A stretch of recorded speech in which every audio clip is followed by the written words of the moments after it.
ಏನಾದರೂ ಈ ಚಳಿಗೆ ಬಿಸಿ ಬಿಸಿ ಖಾರವಾಗಿ ಏನಾದರೂ ತಿನ್ಬೇಕಂದ್ರೆ ಈ ಎಗ್ ರೈಸ್ನ ಟ್ರೈ ಮಾಡಿ ಕಣ್ರಿ. ಟೇಸ್ಟ್ ಅಂತೂ ನೆಕ್ಸ್ಟ್ ಲೆವೆಲ್ ಇದೆ. 1 ಪ್ಲೇಟ್ ತಿನ್ನೋರು 2 ಪ್ಲೇಟ್ ತಿಂತೀರ, ಅಷ್ಟು ರುಚಿಯಾಗಿರುತ್ತೆ ಈ ಎಗ್ ರೈಸು. ಸಿಂಪಲಾಗಿ ಮಾಡ್ಕೊಂಡು ಟೇಸ್ಟ್ ಅಂತೂ ಬೊಂಬಾಟಾಗಿರುತ್ತೆ.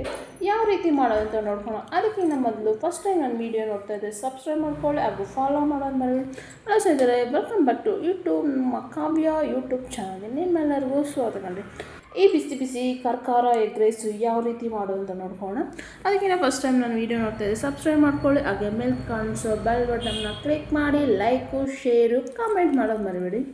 ಈಗ ಬನ್ನಿ ಈ ಎಗ್ ರೈಸ್ ಮಾಡೋದು ಯಾವ ರೀತಿ ಅಂತ ನೋಡ್ಕೊಳ್ಳೋಣ. ಮೊದಲಿಗೆ ಸ್ಟವ್ ಮೇಲೆ ಒಂದು ಬಾಣಲೆ ಇಟ್ಕೊಂಡು ಒಂದು 3 ಟೇಬಲ್ ಸ್ಪೂನ್ ಆಗೋಷ್ಟು ಎಣ್ಣೆ ಸೇರಿಸ್ಕೊಳ್ಳಿ. ಎಣ್ಣೆ ಚೆನ್ನಾಗಿ ಕಾದ್ಮೇಲೆ ಸ್ಲೈಸಾಗಿ ಕಟ್ ಮಾಡಿದಂಥ ಈರುಳ್ಳಿ, ನಾನು ಮೀಡಿಯಮ್ ಸೈಜಲ್ಲಿ 1 ಈರುಳ್ಳಿ ಆ್ಯಡ್ ಮಾಡ್ಕೊಳ್ತೀನಿ. ನೀವು ಬೇಕಿದ್ದರೆ 2 ಈರುಳ್ಳಿನ ಸೇರಿಸ್ಕೋಬೋದು. ಈಗ ಸ್ವಲ್ಪ ಜಾಸ್ತಿ ಫ್ರೈ ಮಾಡಬೇಕು ಅಂತೇನಿಲ್ಲ, ಲೈಟಾಗಿ ಫ್ರೈ ಮಾಡಿಕೊಂಡ್ರೆ ಸಾಕು ನಾವು ಎಗ್ ರೈಸ್ಗೆ.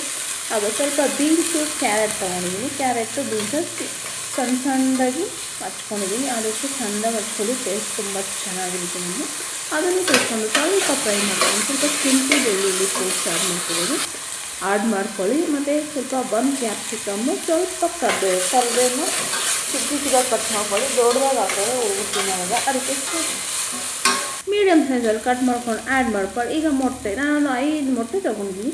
ನೀವು ಎಷ್ಟು ಬೇಕಾದರೂ ಆ್ಯಡ್ ಮಾಡ್ಕೋಬೋದು, ಇಲ್ಲ ಇನ್ನೂ ಕಮ್ಮಿನೂ ಆ್ಯಡ್ ಮಾಡ್ಕೋಬೋದು ಮೊಟ್ಟೆನ.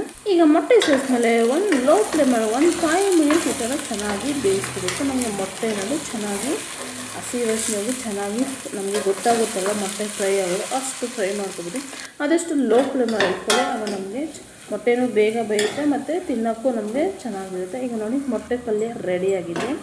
ಈಗ ಚೆನ್ನಾಗಿ ಒಂದು ಸತಿ ಮಿಕ್ಸ್ ಮಾಡಿಕೊಂಡು ಅನ್ನ ಸೇರಿಸ್ಕೊಂಡು ನಾನು ಮೊದಲೇ ಮಾಡಿಟ್ಕೊಂಡಿದ್ದ ಅನ್ನನ ಆ್ಯಡ್ ಮಾಡ್ಕೊತೀನಿ. ನೋಡಿ ಈ ಥರ ಉದುರುగా ಇದ್ದರೆ ನಮಗೆ ಎಗ್ ರೈಸ್ ಅನ್ನೋದು ತುಂಬ ಚೆನ್ನಾಗಿರುತ್ತೆ.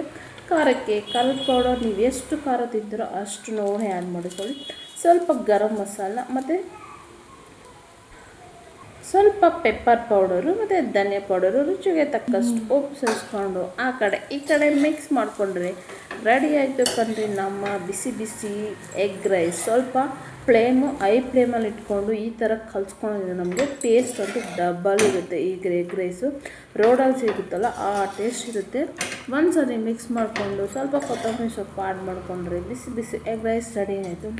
ಇವತ್ತೇ ಟ್ರೈ ಮಾಡಿ ಹಾಗೆ ಹೇಗೆ ಬಂತಂತ ಕಮೆಂಟ್ ಮೂಲಕ ತಿಳಿಸಿ. ಇನ್ನಷ್ಟು ರೆಸಿಪೀಸ್ಗೆ ನನ್ನ ಚಾನಲ್ನ ಸಬ್ಸ್ಕ್ರೈಬ್ ಮಾಡ್ಕೊಳ್ಳಿ. ಈಗ ಬಾಯ್.